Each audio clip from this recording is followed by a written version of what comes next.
नमस्कार दोस्तों, स्वागत है आपका साइट फॉर वर्ल्ड के ऑफिशियल लर्निंग प्लेटफॉर्म पर, जहां स्टूडेंट्स और जॉब सीकर्स के लिए करियर, टेक्नोलॉजी और प्लेसमेंट से जुड़ी इंडस्ट्री ओरिएंटेड और प्रैक्टिकल नॉलेज दी जाती है। अगर आप अपनी स्किल्स को नेक्स्ट लेवल तक ले जाना चाहते हैं तो आप बिल्कुल सही जगह पर आए हो। चलिए शुरू करते हैं आज का इम्पोर्टेंट सेशन। नमस्ते स्टूडेंट्स, आप रेडी हो? फोकस मोड ऑन है।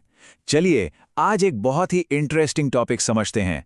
ऐसी एपीआईज कैसे डिजाइन करें जो डेवलपर्स को पसंद आएं, ना कि उनके लिए सिरदर्द बन जाएं। सोचो, एक एपीआई आखिर है क्या? ये बिल्कुल एक यूजर इंटरफेस जैसी है। बस फर्क इतना है कि ये इंसानों के लिए नहीं बल्कि दूसरे कंप्यूटर प्रोग्राम्स के लिए है। एकदम सिंपल है। जब आपको कोई कंफ्यूजिंग वेबसाइट दिखती है तो आप क्या करते हो? तुरंत बंद कर देते हो ना? बिल्कुल वही चीज होती है डेवलपर्स के साथ जब उन्हें एक बेकार कंफ्यूजिंग एपीआई मिलती है। और ये स्लाइड इसी आइडिया को बिल्कुल परफेक्ट तरीके से दिखाती है। यही हमारा आज का मेन गोल है। हम सीखेंगे कि कैसे इन उलझे हुए एक्शन से हटकर एकदम साफ सुथरे और प्रिडिक्टेबल रिसोर्सेज की तरफ बढ़ा जाए। समझ आ रहा है? चलो आगे बढ़ते हैं। तो हम शुरुआत कर रहे हैं क्यों से। ठीक है, कंसिस्टेंसी इतनी जरूरी क्यों है? क्योंकि एक खराब डिजाइन वाली एपीआई डेवलपर्स के लिए एक बहुत बुरा अनुभव बन जाती है। सब कुछ स्लो हो जाता है और फ्रस्ट्रेशन बढ़ती है। ध्यान से सुनना, ये इंपॉर्टेंट है। चलिए अब इसके फाउंडेशन की तरफ बढ़ते हैं, रेस्ट। देखते हैं कि ये आगे की चीजों को समझने में हमारी कैसे हेल्प करता है। रेडी हो नेक्स्ट स्टेप के लिए? अब देखो, यहां सबसे इंटरेस्टिंग बात यह है कि रेस्ट कोई सख्त रूल बुक नहीं है जैसे पहले सोप हुआ करता था। बिल्कुल नहीं, ये बस कुछ गाइडिंग प्रिंसिपल्स का एक सेट है, एक स्टाइल गाइड है। इस स्टेप का पर्पस समझ आया? देखो, इसके क्रिएटर रॉय फील्डिंग ने खुद ये कहा है कि रेस्ट एक आर्किटेक्चरल स्टाइल है, कोई स्टैंडर्ड नहीं। इस एक पॉइंट से साफ हो जाता है कि कम्युनिटी ड्रिवन बेस्ट प्रैक्टिसेस इतनी जरूरी क्यों हैं। कंसिस्टेंसी लाने के लिए यही सबसे इंपॉर्टेंट चीज है। तो ठीक है, प्रिंसिपल्स तो समझ आ गए, लेकिन इनको अप्लाई कैसे करें? शुरुआत करते हैं एपीआई के सबसे विजिबल पार्ट से, उसके एंड पॉइंट्स यानी यूआरआईज। सिर्फ देख रहे हो या समझ भी रहे हो? सबसे पहला और सबसे आसान नियम, अपने रिसोर्सेज के लिए नाउन्स यानी संज्ञा का इस्तेमाल करो, वर्ब्स का नहीं। ऐसा क्यों? क्योंकि एचटीटीपी मेथड जैसे गेट या पोस्ट वो पहले से ही एक्शन बता रहा है। गेट/यूजर्स का मतलब ही है यूजर्स को गेट करो। फिर से गेट यूजर्स लिखने की क्या जरूरत है?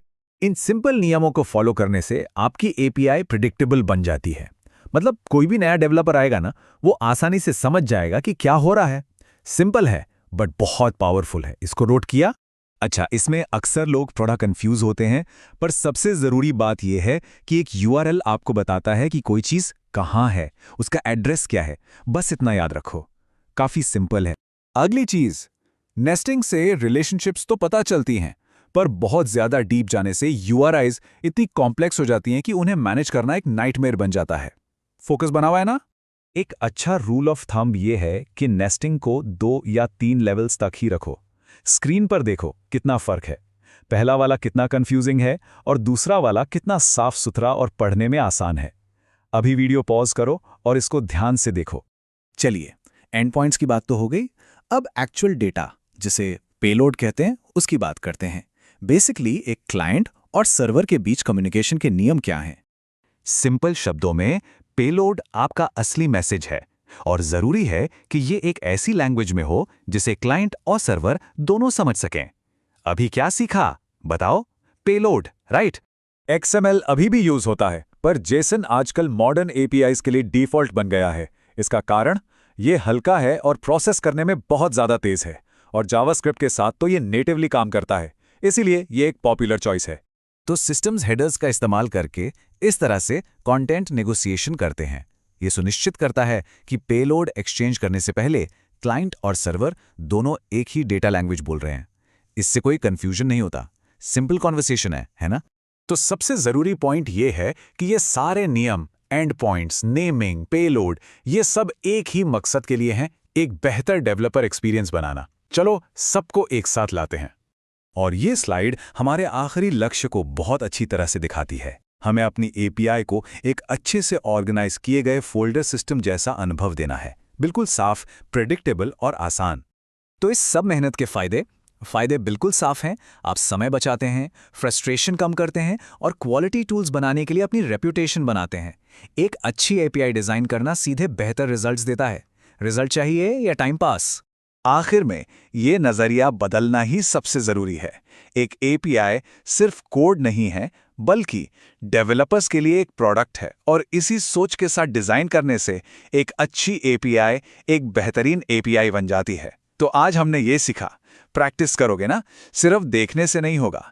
अगर कोई डाउट है तो कमेंट सेक्शन में ज़रूर बताना। तो हमारे चैनल को सब्सक्राइब कीजिए और वीडियो को अपने दोस्तों के साथ शेयर जरूर कीजिए।